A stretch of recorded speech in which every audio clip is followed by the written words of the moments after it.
Meus amigos, não mudem. Quem for adepto do Benfica, quem for adepto do Futebol Clube do Porto, hoje vamos ter um canto diferente. Vamos falar também todo dos vossos clubes, mas para já cabe-me a mim a honra de apresentar aqui os meus dois camaradas. O Duarte já está a rir. Como é que estás, Duarte? Impecável. Estás pronto para uma conversa a três aqui comigo e com o Pedro? Sim, era como eu estava a dizer lá fora, pá, eu só vim ver, tendo em conta a constelação do atual campeonato, eu vim ver o que é que vocês têm a dizer. Gosto da tua humildade, o que não é normal nos benfiquistas. Já começa. Tu não puxes por mim. A última vez que eu estive num conteúdo ganhaste, contigo, é verdade, supertaça. Ganhei a supertaça. Foi este ano, não foi? Foi, no início da temporada. Exatamente. Mas a única boa memória. Eu vi a classificação antes de entrar para aqui e vocês estão empatados. Quase empatados. Verdade. Vocês têm um jogo em atrás, não é? Com o Tondela ainda. É esse jogo que falta, acho que é. Eu acho que deu aí um problemazito. Não tenho total certeza. Em atraso? Mas ouvi não é em atraso. dizer... Não é adiado. Como é que é a justificação? Não sei, meu. Eu confesso que perdi um bocadinho. É pela pátria. Eu confesso que não percebi não percebi as justificações de ninguém, nem da Liga, nem do Porto, nem do Sporting. Achava que era uma coisa normal, que era só adiar e... Não, pelos vistos não é. Mas eu, pela parte que me toca, pá, as vossas quesilhas tratem vocês os dois, meu. As quesilhas com quem? Ninguém. Por esta Neste altura, momento aliás, o Benfica... Entre nós, infelizmente temos quesilhas entre nós e para começar se calhar o episódio, porque vamos falar um bocadinho daquilo que tem sido a temporada, Sim. Cada um dos clubes, também a nossa experiência no podcast, porque estamos todos na primeira temporada, e nós, no canto do Benfica, eu e o meu querido amigo João Paulo, um abraço, estou a guardar-te aqui a cadeirinha. Está a ser uma época muito marcada pelo final do ano passado, pelas eleições. Nós arrancamos o podcast nas semanas das duas eleições, das duas voltas, e eu acho que é o que marca definitivamente esta temporada do Benfica, porque, como eu já disse várias vezes no canto do Benfica, há uma clara fragmentação no universo benfiquista que não permite ao clube...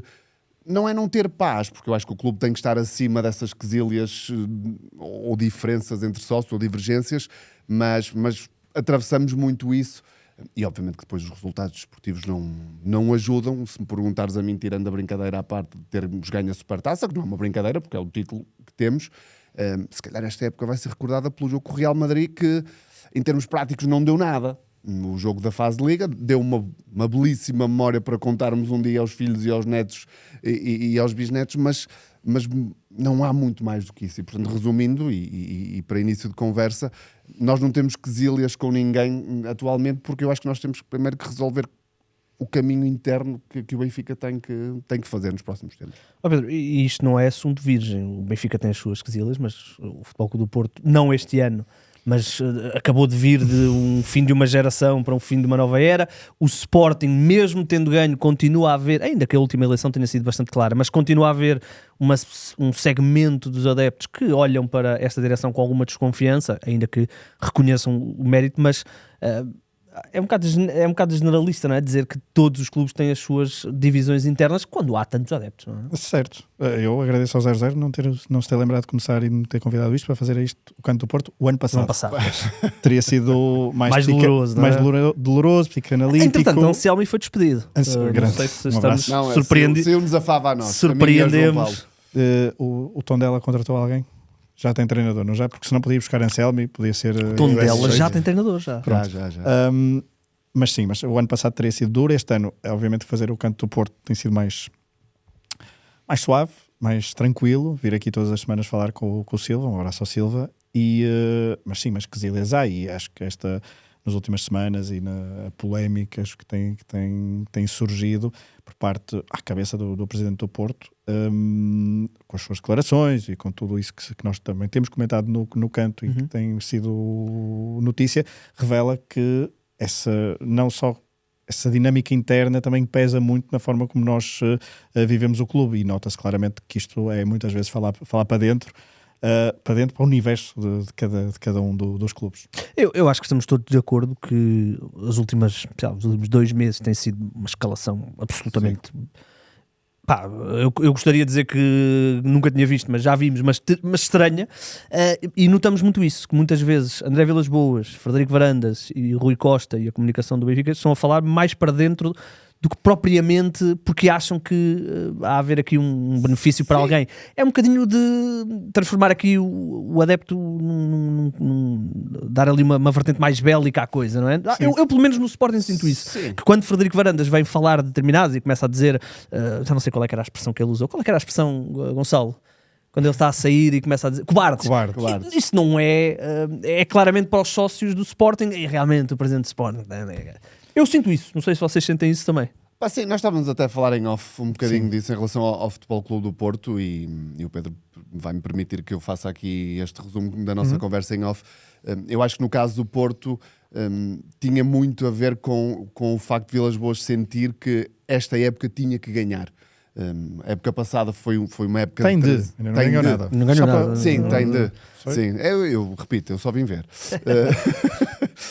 Portanto, eu acho que o discurso, pois o resto já me parece que sai um bocadinho fora do guião e que não haveria necessidade disso. Mas acho que o discurso que Vilas Boas adota esta temporada tem muito a ver com a necessidade que ele sente de ter que ter uma época de sucesso depois de um ano de transição que, como o Pedro estava a dizer e estava a concordar, acho que qualquer portista perdoou a temporada passada, porque realmente...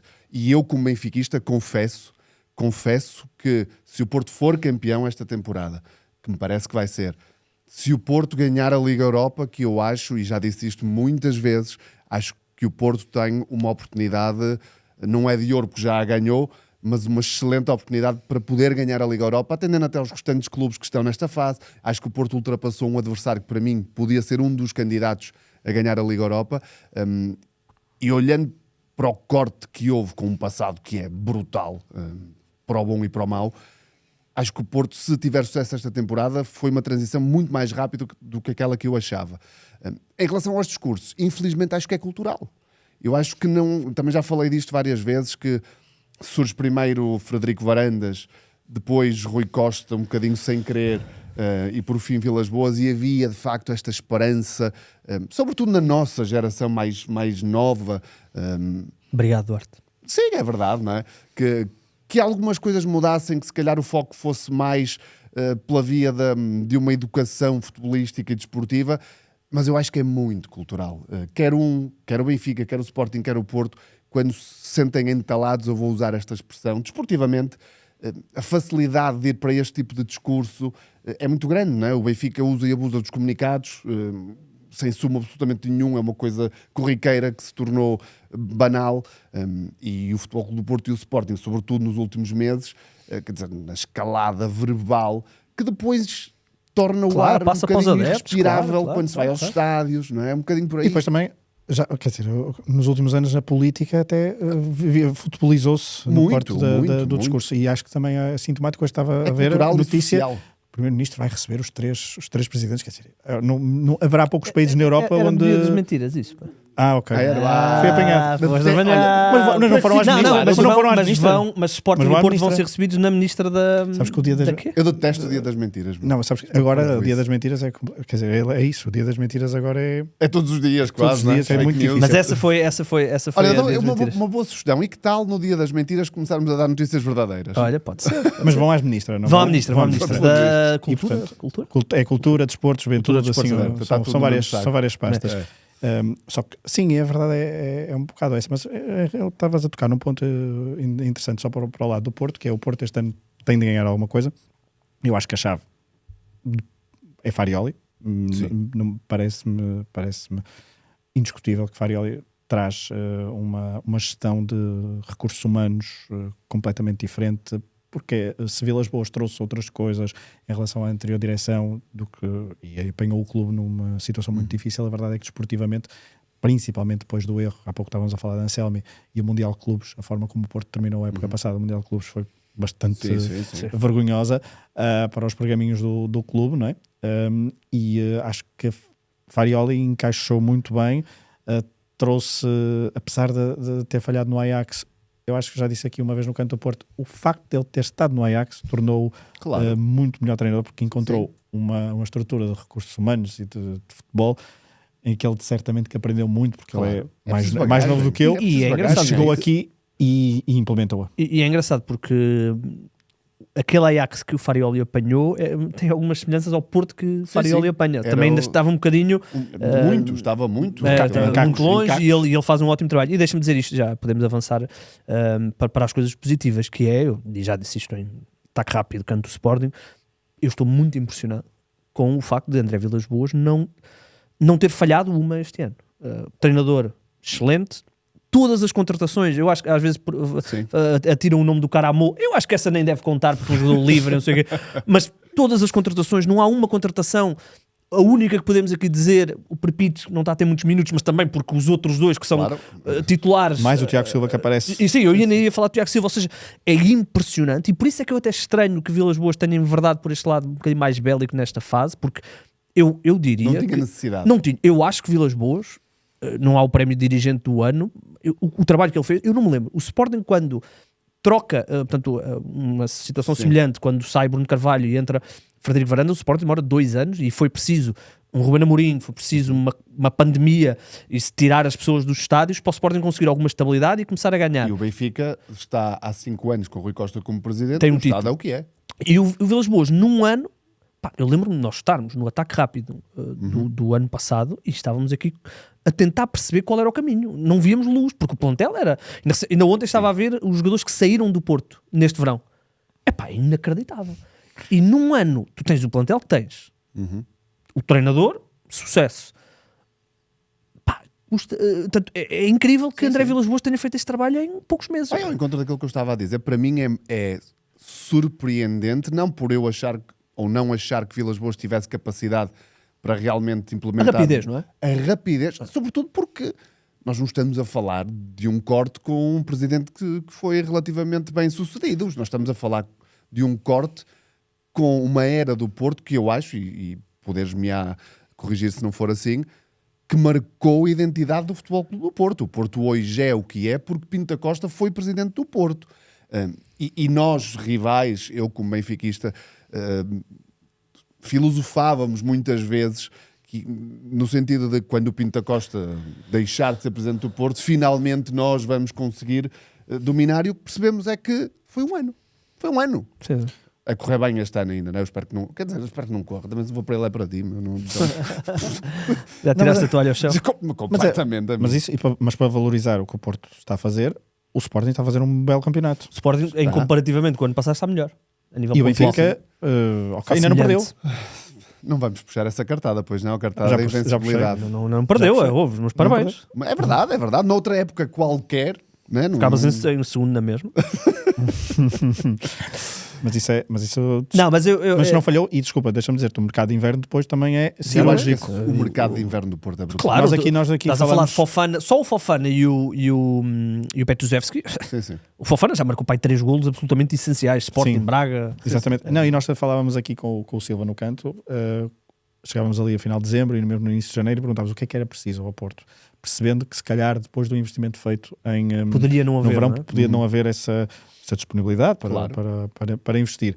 E o Silva sempre focava no defesa esquerdo, que não chegou, e eu focava muito... Chegou Zaidu. Chegou Zaidu, apareceu Zaidu, é verdade. E eu focava no médio centro, para além do Silva também tocava no avançado, ainda antes da lesão do Samu, que também foi importante o Mofi ter chegado. E isto é um mercado de inverno muito impactante. Acho que no conjunto, claro que há Petuzevski, há aos outros todos, há o Petuzevski que se destaca dos outros, mas a nível global, acho que na história do futebol português, se calhar temos de recuar a 99-2000, quando o Sporting é campeão e tem um mercado... César Pratos, André Cruz. Exatamente, tem assim Mpenza, não é? Eu creio, Mpenza já não me lembro se é no início da época ou não. Também já me lembro também. Lembro que o André Cruz foi... E César Pratos, sim, é decisivo, aí com uma reviravolta, não é? Ou seja, o Sporting ultrapassa o Porto no caminho. Aqui, o Porto consolida perante algumas adversidades e obviamente que ainda está tudo em aberto, mas obviamente que o cabo das tormentas foi... Eu disse lá fora, podes ficar descansado porque o Porto vai ser campeão, porque o Benfica vai ganhar Alvalade e portanto... Não, tenho ideia que não. Vai, acredita em mim. Qualquer coisa. Acho que o Cardoso vai sair da reforma. Se é que ele já está e o Liedson não? Coitado do Liedson. O que é feito o Liedson? Está reformado. Então, olha, está a fazer o mesmo com o Cardoso. O Cardoso não joga, né? O Cardoso marca Cardoso golos, não joga. desculpa. O Lietzen tem uma faixa de campeão. Tem uma faixa de campeão Do ali Porto. do Foco do Porto e uma assistência. Eu não Sim, devia mas ter, isso é eu não bacana. devia Para ter, cá, realmente, eu não devia ter aceitado ver este também. episódio. Eu enterrei-me a mim Eu só próprio agora. empurrei para a baliza. Deixa-me só, para depois também falarmos de Sim. Benfica e para falar um bocadinho de Sim, Sporting. sim. Só uma coisa aqui em relação ao Porto, que muitas vezes eles falam disto e eu queria ouvir uma opinião mais especializada, que é, nós falamos disto também no Ataque Rápido, que é... Farioli, tu falaste da gestão dos recursos. Farioli tem aqui uma gestão quase ao segundo, não é? Este entra, joga este, depois este é suplente, entra aos 60. O futebol já foi um bocadinho mais aborrecido, já foi mais espetacular. Agora está, acho que, numa ótima fase. Acho que a vitória contra o Braga foi incrível, o que o Porto fez contra o Braga. Como é que está a ser esta evolução? Porque era aquela equipa que abafava, não deixava jogar. Depois tem aquela fase ali, se calhar também um bocadinho de desgaste físico, algumas lesões, que ganhavam, mas não encantavam, e agora estão outra vez.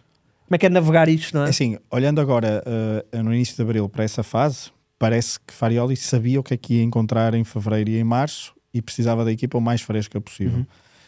E geriu daquela forma, porque a verdade é que o Porto não entusiasmou nesse período, tanto como tinha feito no início da época, mas nunca teve jogos tremidos, digamos assim. Era um bocadinho mais. Casa-Pia, não é? Tem a derrota do Casa Pia, que é um tem aquele jogo com Vitória que pronto, não, o resolve Vitória no final. é um jogo, sim, mas é um jogo dividido. Não é dividido, ou seja, é um jogo complicado, era um jogo onde possivelmente o Porto podia perfeitamente perder pontos. Mas depois tem outros jogos em que o Porto controla e os jogos são aborrecidos. Comentávamos aqui, ir ao estádio às vezes. Pronto, vamos ao estádio. O Porto, houve uma vez que marcou um golo aos não sei quantos segundos. Pronto, agora vai ser um 0 até ao fim, porque o Porto vai gerir. Mas esse tal plano, e hoje ouvi o Rui Borges falar sobre folgas, não era? Acho que deu uma declaração. O Farioli faz esta política de folgas desde o início da temporada. Tem uma política de folgas, acho que é perceber os jogadores no século XXI e em 2026, perceber também que é uma forma de agarrar o plantel e é coerente ao longo de toda a época. E isso, acho que de facto, aquela coisa dos recursos humanos, ele é um ótimo gestor de recursos humanos, parece-me. Coerente foi a melhor expressão para Farioli. E é muito de coerente, facto coerente. Seja no estilo de jogo, seja em todas as decisões que toma, não vemos atritos dos jogadores, saem chateados, porque às vezes, se calhar, aos 60 minutos saem e pronto, ok, não marquei golo, estou chateado, devia ter, se calhar, marcado. Mas não há atritos entre os jogadores. Não percebemos nunca que há, porque o Porto tem aquela coisa de mudar agora de 8 jogadores de jogo para jogo, mas tu consegues olhar para todos e ver, estes sentem-se todos elementos da primeira equipa. E tu tens agora, eu pego na eliminatória com o Stuttgart e os jogos do campeonato pelo meio, para mim é o melhor exemplo disso, não é? O Porto fez, eu não vi os jogos, mas o Porto mudou muito nos jogos do Stuttgart para os jogos do campeonato. E o jogo campeonato, e difícil, Braga, e da Braga, que era aquela... A resposta foi dada, sim. E antes da Luz e tudo isso. Deixa-me só, a questão que foi um dos assuntos na fase inicial, acho que agora já está perfeitamente compreendido, mas queria ouvir da opinião de adeptos, Rodrigo Mora, a gestão do Rodrigo. Eu sei que obviamente havia, porque no ano passado o ano foi tão dramático que a esperança era o Rodrigo Mora e portanto criou-se quase a ideia de que ele era o Dom Sebastião e que ia salvar. Sim. Farioli trouxe-o, posso dizer que trouxe-o à realidade, não estando eu a dizer que o Rodrigo Mora estivesse iludido, porque pelo que me dizem ele é um rapaz extremamente inteligente, mas trouxe um bocadinho a fasquia para baixo. E há aqui uma gestão muito interessante com o Gabriel Veiga, que já há muito tempo não jogam juntos e não sei o quê, sei que há essas histórias. Sim, mas está tudo já compreendido, não é? Está tudo compreendido, porque percebeu-se que Farioli não ia mudar o sistema de jogo em função de Rodrigo Mora, que era uma das coisas que se calhar os adeptos pediam no início da época e que nós aqui, quando começamos a gravar isto em outubro, havia ainda muito essa questão. Havia depois o time Gabri e o time Mora. Neste momento já não existe isso. Quer porque o Mora evoluiu na forma de jogar que o Farioli quer. Eu, pessoalmente, acho que não é a melhor posição para Rodrigo Mora. Acho que ele não se irá destacar ali. Acho que ele precisa de um outro sistema. Agora, neste momento é Farioli, ele tem 18 anos. Ainda por cima, no verão, falou-se da tal novela para a Arábia Saudita. Exatamente. Eu acho que foi esses pés assentos na terra que se calhar o seguraram e perceberam, ok, tem 18 anos, não é dramático um ano com um menor fulgor do que o ano passado. E acho até porque coletivamente depois vai compensar se realmente conquistar títulos. Exatamente, e eu acho que acho que ele não se encaixa como uma luva neste sistema, até porque no início da época havia a questão de se ele jogava a falso extremo ou se jogava a médio interior, digamos assim, no lugar do Gabri.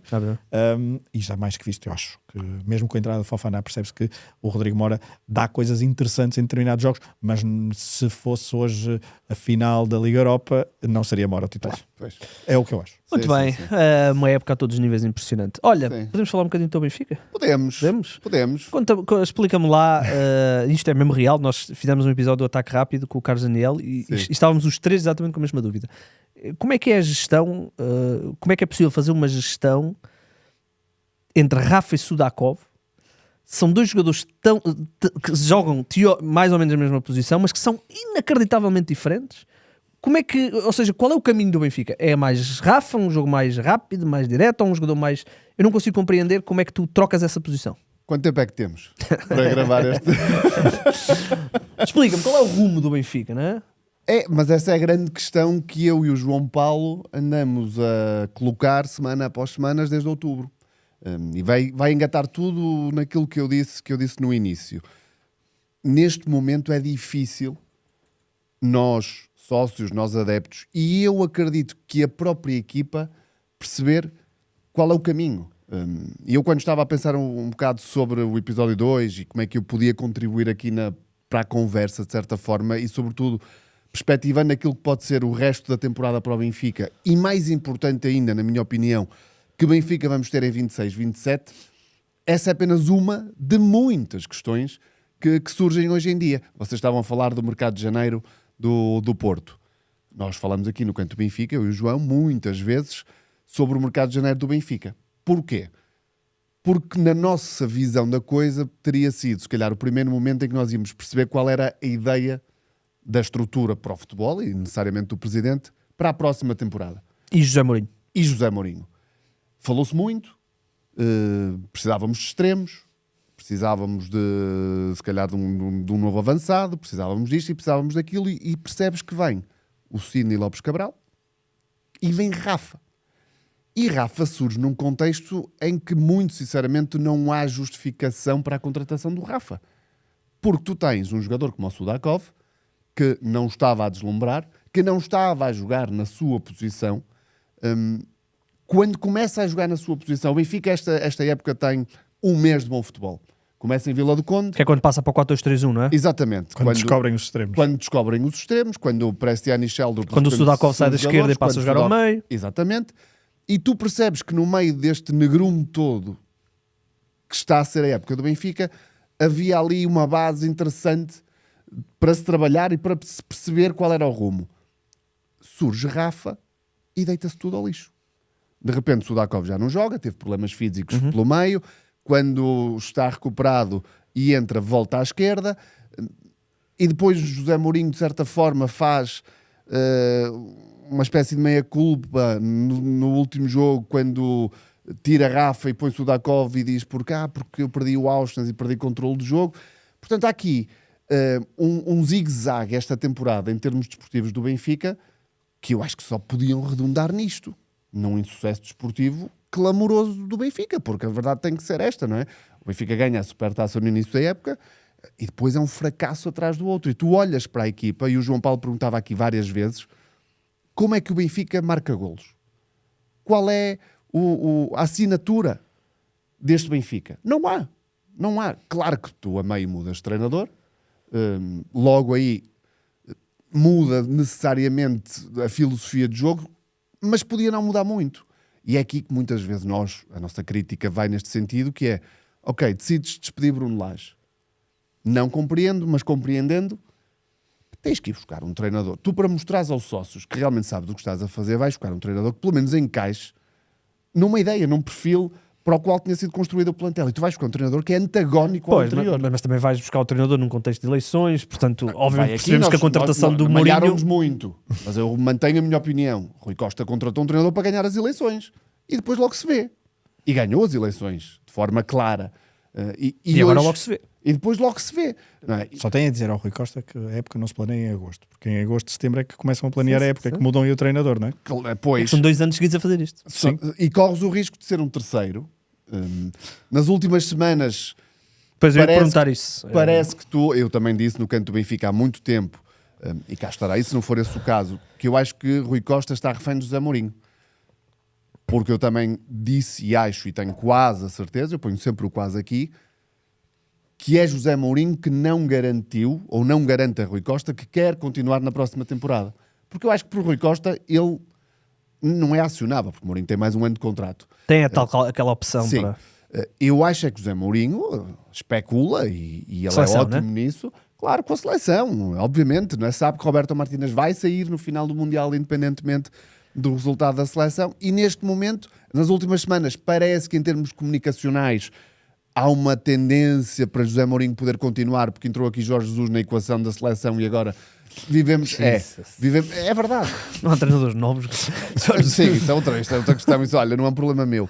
Mas o Benfica vive neste limbo, porque é mesmo um limbo. Não há um rumo definido e Rui Costa vive com o peso do insucesso. E neste momento, como é que tu chegas ao sucesso desportivo no Benfica? É uma grande questão. Eu acho que primeiro tens de criar uma identidade que eu acho que o Porto tem, que eu acho que o Sporting tem. E, na minha opinião, vendo de fora, parece-me inevitável que o mercado do Benfica vá ser outra vez um esbanjar em 4 ou 5 jogadores. Parece-me, porque isto não tem nada a ver, mas, por exemplo, o Benfica no futsal, que andou aqui estes anos todos a perder com o Sporting, o Benfica também não tinha um projeto, era todos os anos, investia muito, ia buscar muitos jogadores, e houve um ano em que acertou. E parece-me que a coisa vai ser mais ou menos... Não sei se tens esta opinião, que Tenho.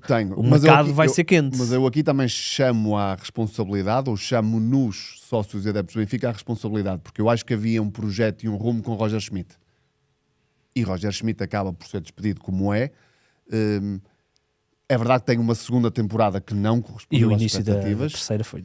Eu lembro daquele jogo em Famalicão. Mas o final da segunda temporada, o meio da segunda temporada e o início da terceira temporada de Roger Schmidt tem a ver, em primeira instância, com ele se ter envolvido verbalmente com os adeptos do Benfica, que foi o fim dele. Mas também teve a ver com alguma impaciência por parte dos adeptos do Benfica em perceber, ok, se calhar não ganhamos este ano, não ganhamos 2 anos, mas estamos a construir aqui um projeto que nos poderá trazer estabilidade, uma filosofia que nós não temos, foi tudo deitado para o lixo e vai acontecer isso, obviamente. Se for José Mourinho o treinador da próxima temporada, nós vamos ter um mercado agitadíssimo no Benfica, porque José Mourinho já mais do que uma vez disse, não por estas palavras, mas para bom entendedor, não tem banco, basta, que este plantel não serve. Mas servia quando ele estava no Fenerbahçe, não é? Mas aí eu também já dou de barato, porque também não, quer dizer, não podemos ser tão ingênuos a esse ponto. Aí era ele a pressionar o Fenerbahçe. Ele depois já disse, claro, foi mindgame, pronto. Eu aceito isso e está tudo bem. É engraçado porque o Fenerbahçe, depois de o despedir, contrata uma série de grandes jogadores. Asenrio, por exemplo. Sim, lógico. Portanto, o Fenerbahçe já devia estar com o Mourinho. E melhora. O Fenerbahçe melhorou. Mas cá está, o tema Mourinho... Também já o disse. Qual é? Os adeptos estão mais numa de manter Mourinho ou de... É difícil avaliar o... É engraçada essa pergunta, porque eu nunca tenho a percepção do que é que o universo benfiquista. O que é que toda a gente sabe que são tantos milhões, são tantos, e há demasiados fóruns, e há demasiadas opiniões. E temos a divisão. E temos uma clara divisão. Mas acho que obviamente também é saudável haver esse debate interno, a certo ponto, claro. Mas isso é uma das vossas forças, acho eu, em muitas coisas, por exemplo, nas modalidades, seja noutras questões, mas às vezes é sempre muito complicado perceber, ok, o Mourinho está lá, o que é que o adepto médio do Benfica pensa sobre o Mourinho? Eu acho que Mourinho não é amado, profundamente amado por nenhum benfiquista. Acho que é aceito por muitos e acho que não é aceito por outros tantos. Portanto, não há uma posição clara em relação a José Mourinho por uma razão muito simples. Quer no Porto, quer no Sporting e sobretudo no Benfica atual, há uma coisa que define, que é se ganhas ou se não ganhas. E Mourinho, o seu legado desportivo desta temporada surge num contexto difícil, é verdade, não foi ele que preparou o plantel, vai-se resumir-se a nada também.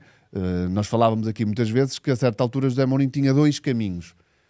Ganhava as taças, porque ainda tinha a Taça da Liga e a Taça de Portugal, e mostrava que havia uma sintonia com a direção clara de preparar a próxima temporada, apostando na formação. Surgiram de repente o Anísio, surgiu o Banjaki. E a verdade é que tu chegas agora a abril, e as taças já foram há muito, o campeonato é a luta pelo segundo lugar, e a aposta na formação também é muito residual, não pode ser considerada sequer aposta. Portanto, eu acho que o Mourinho está a ser o que o Mourinho sempre foi, sobretudo nesta última década. Profundamente calculista, resultadista no sentido em que prefiro não perder ou prefiro empatar do que perder, e no final ele vai sempre arranjar a forma de fazer as contas à maneira dele para a coisa não... Aliás, se o Benfica não perder nenhum jogo no campeonato, vai ser uma bandeira, aliás, como se disse em brincadeiras, vai-se fazer um cascolo, não é? Da invencibilidade. E eu acho que é esta incapacidade de nós percebermos que Benfica vamos ter na próxima temporada, é nisso que vivemos agora. E eu acho que tem a ver muito com o facto de Rui Costa estar refém do José Mourinho. É engraçado, porque realmente eu pensei que o sonho da seleção já tinha passado ao Mourinho, mas não, claramente percebemos não. que... E este é um timing que eu acho Perfeito, que ele tão cedo não voltará a ter. Não sei se é o perfeito. Vamos ver o que é que acontece com a seleção. Imagina Mourinho pegar na seleção com a seleção campeã do mundo. Pois, Claro, certo, eu lógico. até estou curioso porque recentemente até falei disso, que é, vamos imaginar, ok, estamos todos a assumir que Roberto Martínez vai terminar a contar, mas imagina que ele é campeão do mundo, que Sai tu não na mesma. oferece uma renovação a Sai Roberto na Martínez? mesma, te garanto. Eu também acho que sim. Não, Mas... garanto. Eu se fosse ele também saía. Claro. Sim. Aliás, especialmente se for campeão do mundo. Sim, aí também sai em grande. Não, mas vai sair agora. E por isso é que eu acho que Mourinho estará com 62, 63 anos por aí. O próximo selecionador será, em princípio, um selecionador para o próximo europeu e o Mundial, a correr muito bem, de 2030, Em casa. em casa. Portanto, Mourinho 63, também sabe. portanto terá 67 nessa Mourinho altura. sabe que esta é uma janela que ele terá que aproveitar. E a mim podem-me contar muitas histórias da carochinha. Depois já estão a perceber como é que tem sido o tom dos nossos podcasts desde outubro. Que a bela cláusula ética que houve porque estávamos em eleições e se viesse um novo presidente teria facilidade em romper o contrato. Essa é uma história da carochinha, porque todos os candidatos à presidência do Benfica apoiaram a contratação de José Com Mourinho. exceção de um que queria o Klopp. Está bem, certo. Exato. E Klopp agora diz que está a pensar voltar. Imagina, Olha, né? perderam grande oportunidade. Quem era o candidato? Era o Cristóvão Carvalho. Cristóvão, meus amigos. Olha, falhou. Agora, a cláusula... Não, basta olhar um bocadinho. Nós que andamos nisto há muitos anos e a nossa tarefa é também ler entre linhas. Esta cláusula existe muito para, no final da época, Mourinho dizer, olha, o Proença chegou-se à frente... É o meu sonho. É o meu sonho, portanto a cláusula facilita-nos a vida e eu vou à minha vida. A cláusula foi sobretudo pensada para isso. Não venham com a história das eleições, porque todos os presidentes disseram se eu ganhar, Mourinho é o meu treinador. Não era preciso cláusula absolutamente nenhuma. Portanto, o Benfica está refém desta situação. E estando refém desta situação, está refém do planeamento da próxima temporada. O que é impressionante. Não Porque não, sério, é mesmo impressionante porque o Obrigado, Mundial, bem-vindo ao nosso o mundo. mundial termina em julho. E Portugal bem há de jogar, se tudo correr bem, por nós jogará até ao final. Claro. Mas mesmo que não jogue até ao final, vai jogar sempre até final de junho. É aí que o Benfica depois vai preparar. É difícil, Eu não é? quero acreditar Que a coisa já estará palavrada e... para um lado ou para o outro e que realmente será Mourinho o treinador do Benfica na próxima temporada. Depois aqui entra outra equação, podemos falar também sobre isso, tem a ver se o Benfica fica em segundo ou se fica em terceiro. Porque isso condiciona imenso. Não é? Se vais ter o dinheiro da Champions, se não vais ter o dinheiro da Champions. Mas também condiciona se tens que começar logo a jogar em julho. Não, mas este ano o segundo classificado, Em teoria. há uma boa probabilidade de entrar direto, tem a ver até com o Porto, curiosamente. Pois, ok. Ou seja, o campeão da Liga Europa tem que entrar direto na Champions através do seu campeonato. E Ok. aí entrará no nosso segundo lugar. Sim. Mas, Portanto, há muitos Podem torcer à vontade. Hã? Podem torcer à vontade pelo Porto. Amigo, não dá. Não dá, eu não sou hipócrita. pode ser que o mas Braga não- ainda consiga galgar Sabe, aqui. mas O Braga, não, eu sou. Pelo Braga pode eu ser. respeito bastante isso. Por acaso com o Benfica sempre foi mais complicado. Com o Sporting eu sempre. Pois, durante anos andavas Não. a torcer na Liga Europa contra Não. o Gençlerbirli. Que era assim? Não, por acaso, no meu caso, tem mais razões familiares para que venha ao barulho. Mas um avô sportinguista, o outro avô portista, portanto a coisa. Eu agora- a coisa Tu foste para o é Portista. mais, Eu, fui puxado pelo eu estou portista, sim. eu estou tramado agora, porque eu até há 5 anos estava na boa. Agora, né, casei com uma portista, estou tramado. Há dias festejei o gol do Braga em casa e levei um olhar que eu pensei, se calhar vou dormir no sofá hoje. Olha, mas, Mas à custa disso vejo quase todos os jogos do Porto e por isso posso falar também com algum conhecimento de causa. Só te faz bem. Só te faz Só te faz bem neste momento. 2 horas Aprender. perdidas da minha semana. Mas pronto. Muito bem, muito bem. Vamos ver então o que é que. Se o Benfica tem uma coisa boa que é alimenta sempre os nossos varões com as suas Benfica tem belíssimas muita coisa novelas. boa, E o Ivanovic fica É 20 uma dessas milhões? equações, é uma dessas muitas equações que sobram nesta temporada. Mas eu queria, até para terminar o Benfica, para terminar o Benfica e voltarmos a encaminhar a conversa para aquilo que tem sido a temporada, eu acho que se justifica muito daquilo que é a época do Benfica, consequentemente a do Porto e a do Sporting, num fator. Tu olhas para a equipa do Porto e tu percebes que o Porto tem um líder e um jogador que se destacou imenso. E uma clara identidade. Sim, Clara é identidade. isso. E o Sporting igual. Mas, portanto, Porto e Sporting têm uma identidade clara e dentro da identidade o Porto tem com o Bednarek, para mim, o jogador mais importante do Porto, porque o Porto estava órfão de um líder desde o Pep e muitos dos problemas do ano passado foram problemas defensivos, de grande fragilidade defensiva, porque não havia um líder e o Bednarek se calhar não é tão bom jogador como o Kivior, mas acho que é muito mais líder que o Kivior. E depois tens o Froholt, que é o jogador que emerge e é a estrela da equipa. O Sporting tem o Yulman, obviamente, que é o pilar, que faz com que tudo à volta dele funcione, e depois aparece o Luís Soares.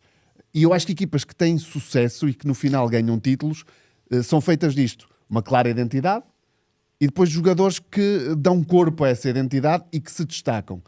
O Benfica, para além de não ter identidade, porque começou com uma que era a de Bruno Lage e a meio mudou. E mesmo nesta mudança tem duas, porque Rafa e Sudakov são duas formas totalmente de jogar. É isso, tem Rafa e Sudakov, depois não tinha alas e depois Já tens demasiadas alas. Não é?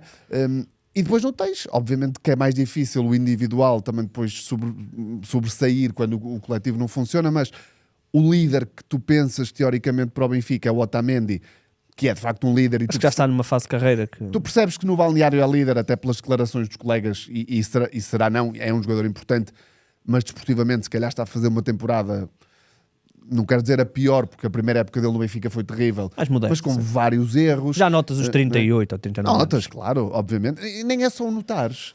O Otamendi também sempre foi este tipo de jogador. Expõe-se muito ao erro e precisa de um coletivo que depois também anula alguns dos erros dele e também comete erros a tentar anular erros dos outros. E depois só tiveste Sheldrup nos últimos 2-3 meses a sobressair um bocadinho. Portanto, eu acho que o Benfica não vai ter sucesso desportivo comparativamente ao Porto e ao Sporting, em que tu percebes que nos dois rivais há uma identidade e há jogadores que dão corpo à identidade. E no Benfica não tiveste identidade, nem tiveste jogadores que dessem corpo ao que quer que seja. E mudando agora um bocadinho para o Sporting, essa questão de identidade era uma das grandes preocupações que havia na pré-temporada e no início da época, porque é verdade que o Rui Borges já vem de janeiro do ano passado, mas também compreendemos que a primeira tentativa de colocar a sua impressão digital na equipa correu mal. Os próprios jogadores tiveram que lhe pedir para voltar ao sistema normal. Um bocadinho. E portanto havia uma grande... Obviamente sai Jóqueras, e portanto havia uma dúvida imensa de como é que... Todos sabíamos que o Sporting ia jogar no 4-2-3-1, como lhe queiram chamar, o 4-3-3, o queiram chamar. Não sabíamos era como é que ia ser a dinâmica e ficámos todos muito surpreendidos com a boa dinâmica que existe. Obviamente os talentos estão lá, os Potes, os Trincões, o Luís Soares, obviamente uma grande surpresa, e portanto a questão da identidade era uma dúvida que o Sporting tinha e que rapidamente foi desmistificada, e a identidade do Sporting é muito clara e tem uma forma de jogar até que eu considero bastante atrativa. Depois temos um problema e nós falamos muito disso no canto do Sporting, e eu até tenho uma opinião e o Pedro Varela tem outra, que é o Sporting tem uma enorme dificuldade em lidar com equipas que consigam ter bola, muita, e que consigam anular o Sporting. Eu lembro-me, por exemplo, de um jogo contra o Estoril do Sporting, que foi para mim o primeiro mau momento do Sporting nesta temporada, onde o Estoril povoou muito aquela zona onde o Pote, o Trincão e o Luís Soares coabitam. E de repente o Sporting não tinha plano B. E o Sporting tem muitas dificuldades em ter plano B.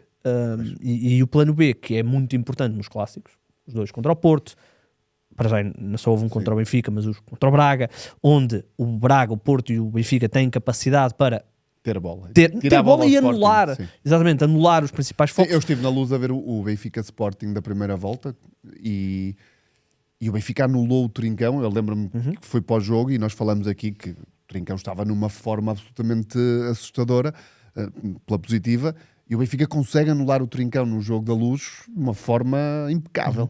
Depois não deu, mais uma vez, corpo ao resto da exibição. Sim, e depois o Sporting acaba por não ter, ou seja, depois tenta muitos passos longos, especialmente com o Inácio, que pode resultar, pode não resultar. Contra o Porto, por exemplo, nunca resulta, porque lá tens Bednarek e Kivior, o que é que tu vais fazer com um passo longo? Vais oferecer a bola. Mas vale tirar para canto. Desde Quer não seja- dizer, não, para canto, para a bandeirola de canto, era coisa Exato. canto é gol do Porto. Pois Exatamente. pode, Que eu sim, sei é. bem. verdade. Mas é curioso isso do Sporting, porque eu não sei se achas que essa fragilidade, chamemos assim, se já vem do tempo de Rubén Amorim ou não. Eu acho que Apesar do tempo de Rubén Amorim também ter sim, vários opa, momentos. eu acho que é engraçado porque eu noto uma característica clara nos clássicos com Rui Borges, mesmo aqueles que o Sporting ganha. Se pensarmos, por exemplo, Taça de Portugal, todos sabemos como é que o Sporting ganha aquela Taça de Portugal. O Benfica tinha o jogo controlado e faz um penalti aos 98, lá, o que é. O primeiro jogo de Rui Borges é uma vitória contra o Benfica, mas Sim. é um jogo muito específico. Mas eu encontro um padrão, o Sporting tem um ou outro bom momento e que tu até ficas ok. Por exemplo, falaste do jogo da primeira volta, o Sporting entra, Sim. Sim, aquilo até não, parecia muito que iam bem. Sim, sim, sim. golear. Sim, e depois... E depois, a partir do momento em que a equipa, o adversário ajusta, o Sporting já não consegue, obviamente consegue jogar, mas já não consegue. Lembro-me, por exemplo, do jogo no Dragão. Acho que o Sporting, que tem uma obrigação de cair assim, entre aspas, mas tem uma obrigação de ganhar muito mais do que o Futebol Clube do Porto, ainda que o Porto, obviamente, tenha a obrigação de ganhar todos os jogos, tal como o Sporting, mas não senti no Sporting uma capacidade de o fazer. Com o Rubén Amorim, eu quase que tenho que ir jogo a jogo, ou seja, os clássicos do Rubén Amorim são jogos muito específicos, aconteceram coisas específicas, havia expulsões muitas vezes, jogos muito específicos. Com o Rubén Amorim eu encontro um padrão, e o Rui Borges encontra um padrão, que é essa dificuldade do plano B, e que depois os Sportingistas têm uma coisa muito engraçada, porque há aqui há um fantasma no Sporting chamado Rubén Amorim. Ainda? Eu estou aqui a falar de Rui Borges e eu fui muito atacado porque as pessoas acham que eu não gosto de Rui Borges. Eu gosto de Rui Borges, acho que o Rui Borges deve, pelo trabalho que fez, já deveria ter renovado. Mas eu estou aqui a falar de Rui Borges, estou a apontar críticas ao Rui Borges e nos comentários vão falar do Rubén Amorim. Porquê? Porque há muito aquela ideia de que o Rubén Amorim abandonou o Sporting, que o Rui Borges escorou o barco e que nem sequer se devia falar de Rubén Amorim. O que acaba por ser a tal criação do fantasma, e por isso é que a questão do Rui Borges, depois eu estou aqui a dizer que o Sporting tem dificuldade nos jogos grandes e as pessoas vão dizer, mas ganhámos ao Paris Saint-Germain, e é verdade, ganhámos ao Paris Saint-Germain, ganhámos ao Marselha, já tivemos grandes vitórias com o Rui Borges, só que são jogos onde o Sporting muda totalmente a sua forma de jogar. Por exemplo, o jogo contra o Paris Saint-Germain, que é talvez a maior vitória da história do Sporting a nível de Liga dos Campeões, porque é contra o campeão europeu. É um jogo onde o Sporting faz das tripas coração lá atrás. E ganham 1 em 10 na forma como foi o jogo. Sim, não é? ganham 1 em 10, mas é um jogo onde ganhou, o Sporting sim. não tem o controle do jogo. Obviamente, isso é de Paris Saint-Germain. Certo. Em 100% dos jogos, o Paris Saint-Germain vai dominar os jogos, independentemente do adversário. O Sporting faz uma exibição das mais competentes que eu me lembro da história do Sporting e ganha o jogo. Agora, eu não posso pegar neste exemplo do Paris Saint-Germain e dizer, estão a ver? Nós também ganhamos a grandes. Não, porque é um jogo totalmente diferente, onde nós somos, entre aspas, o pequeno. Certo, sim. Contra o Benfica, contra o Porto, o Sporting não é o pequeno. O Sporting está em pé de igualdade. Sim. Portanto, o Sporting tem que ter a capacidade de... Ok, o Futebol Clube do Porto tem uma capacidade física aqui nesta zona do meio campo, onde o Pote e o Trincão não vão conseguir, pelo menos com a regularidade que conseguem, encontrar espaço. Ok, eu tenho que ter um plano B. Qual é a E alternativa, este não é? é o problema, na minha opinião, de Rui Borges. É alguma dificuldade e eu sinto-a melhorar. Senti, por exemplo, no jogo da Taça de Portugal, achei que ele conseguiu encontrar uma forma de abrir um bocadinho o campo Com a do sorte Futebol que do nós Porto. temos, ele vai encontrar o plano B para o clássico da Alvalade. Espeta 3. Eu espero que ele encontre contra o Arsenal, porque é uma eliminatória até que não é assim tão fechada no sentido em que é tão óbvio que o Arsenal vai passar tão Ainda por cima eles facilmente. têm agora 12 lesionados, não é? Eles Já estão- nem falo. Mas há quem diga que eles fizeram isso para descansar contra o Sporting. Ok. Porque eles não queriam era ir às seleções. Ok, também percebo. Certo, Ou melhor, não percebo. É? Eu gosto muito da seleção. amigáveis.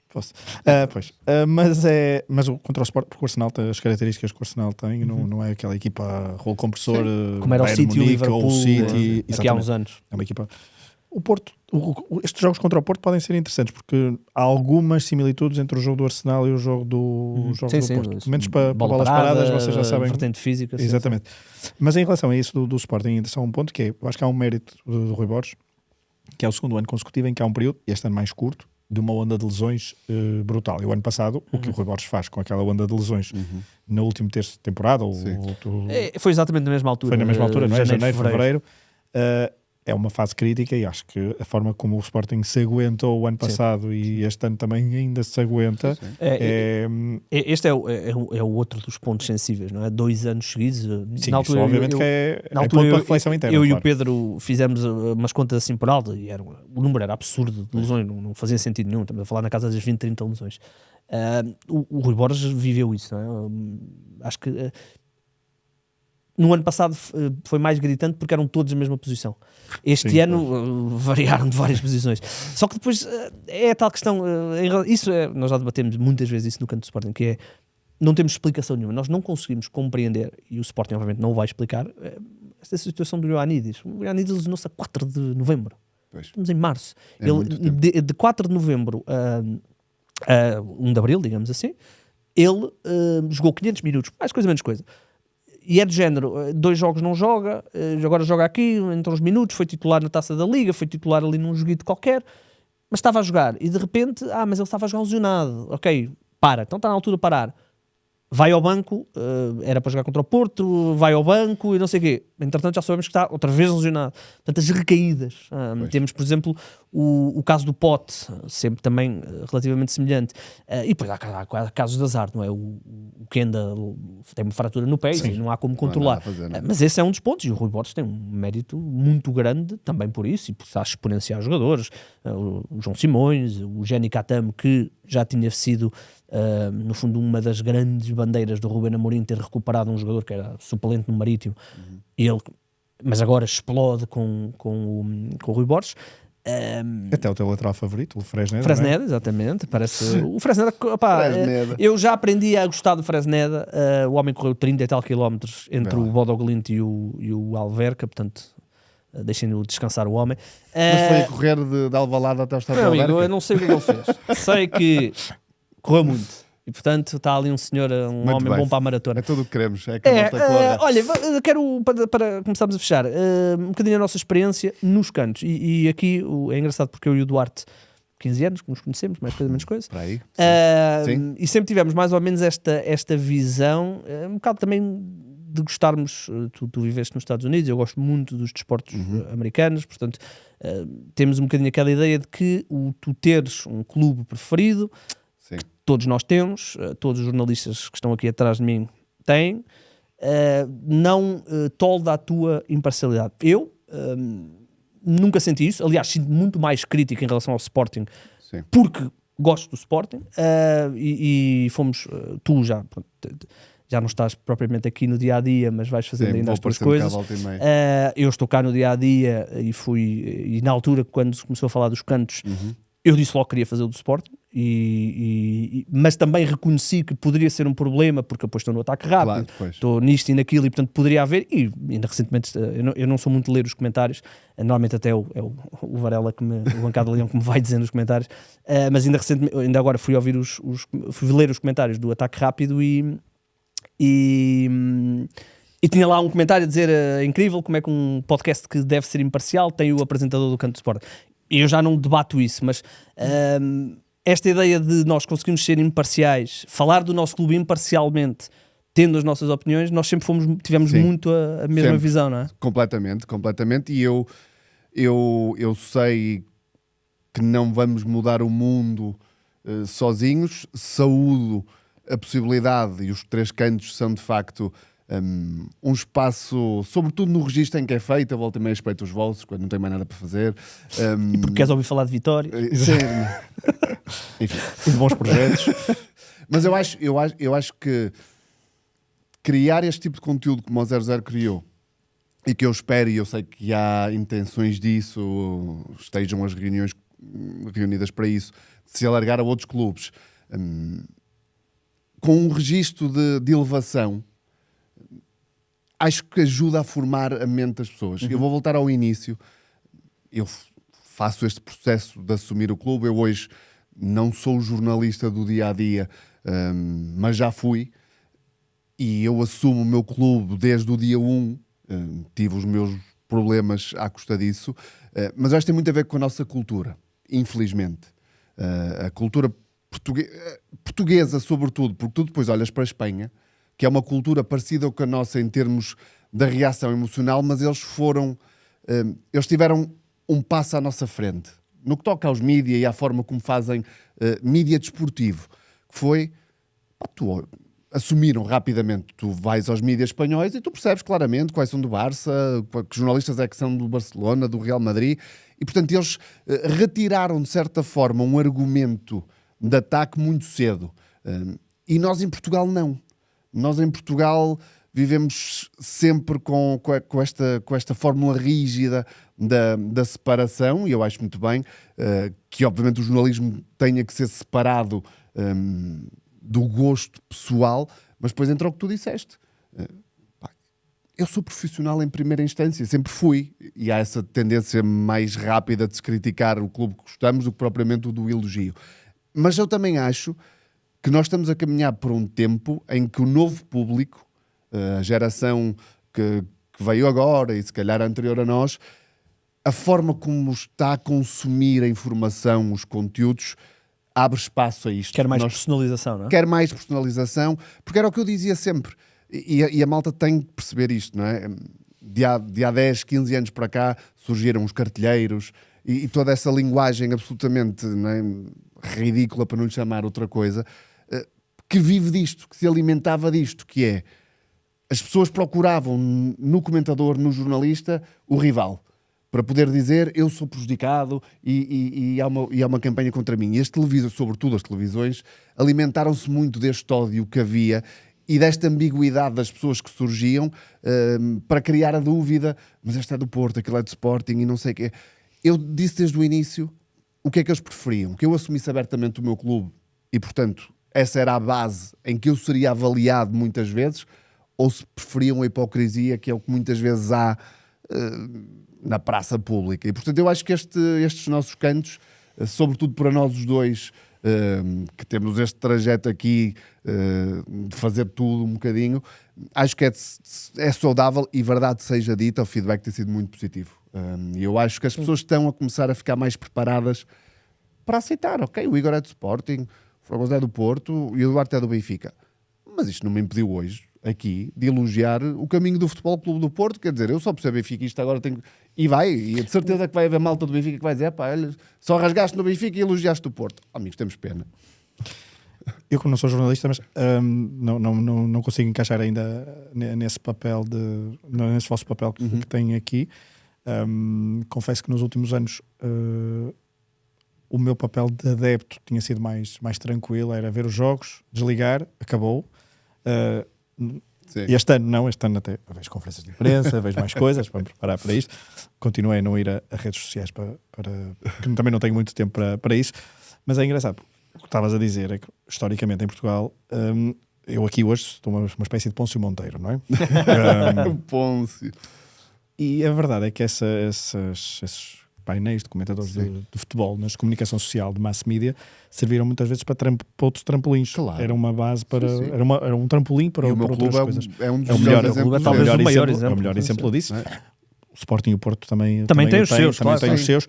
O Porto, curiosamente, tinha sempre um perfil muito diferente de adepto, um pouco crítico, sempre muito alinhado com a direção, diria eu. Olha, que em determinados, porque eu lembro que eu trabalhei na CMTV e a pessoa que ia falar do Porto era, durante uns tempos, era o Vítor Bahia, que até era um possível adversário de Pinto Costa. Mas também, cá está, vai aqui... Mas era por alguma agenda. Claro, não, isso de acordo. Não, era a agenda da fragmentação pura. Exatamente. Não é? Claro. Do espetáculo puro, não é? E é sobretudo nisso que eu baseio muito a minha forma de estar.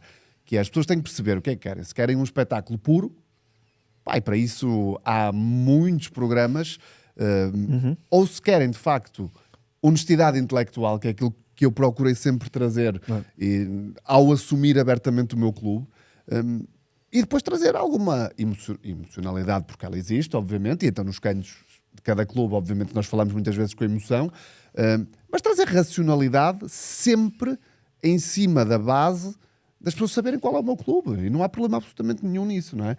Sempre foi uma das coisas engraçadas quando eu era miúdo, adolescente, entre os meus amigos era tentar havia sempre aquela, aquele jornalista de certeza que é do Clube X. E é engraçado. havia opiniões para todos. Porque Claro, é isso. uma semana o que ele dizia, não, ele de certeza que é do Porto. Na semana assim, tu ouviste que aquele gajo. Olha, o exemplo que eu costumo dar aos meus amigos fora daqui é o Maia.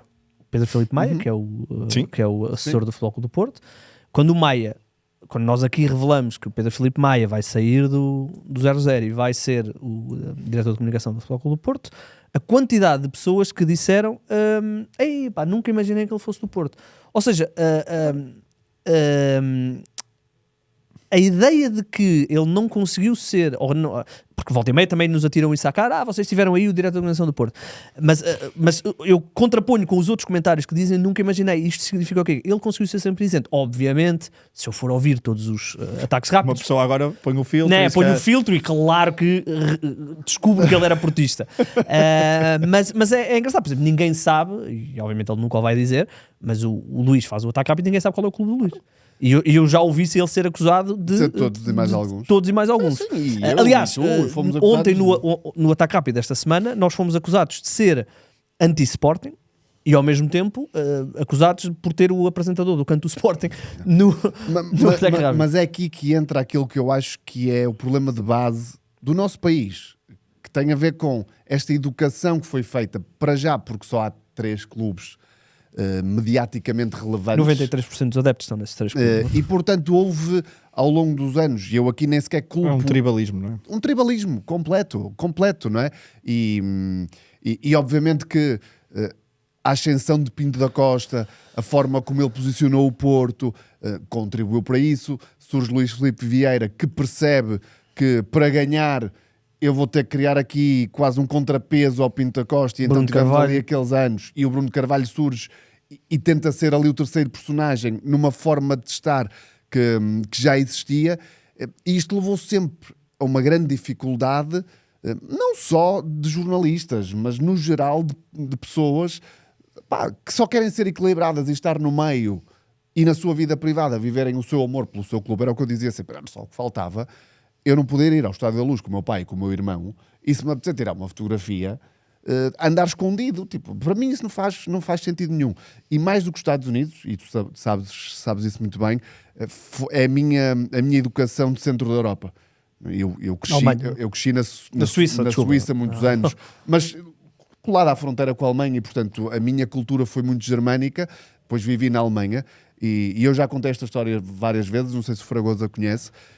Eu fui a um Dortmund-Schalke, que é o maior derby da Alemanha, uma rivalidade brutal, e na altura fui como jornalista, estava na sala de jornalistas, na sala mídia antes do jogo, e havia um quadro na parede em que os jornalistas que iam cobrir o jogo, fossem da Sky, fossem da DAZN ou de quem fosse, chegava lá e punha Dortmund 0, Schalke 2, e punha o nome à frente.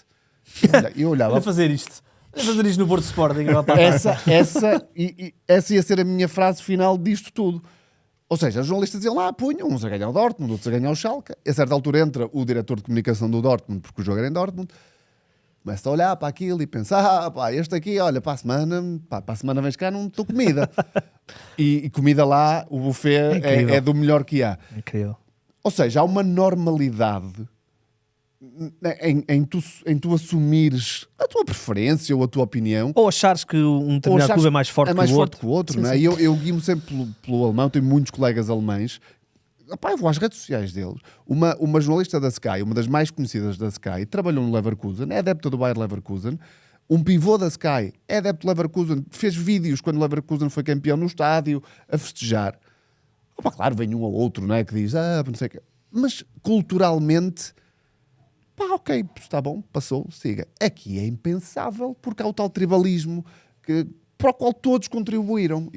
Mas eu acho que com as redes sociais, com esta forma mais personalizada que nós temos aqui também de trazer comunicação, acho que as coisas vão mudar um bocadinho. Muito bem, muito bem. Então, estamos todos contentes. Menos o Duarte. Eu não. Eu não.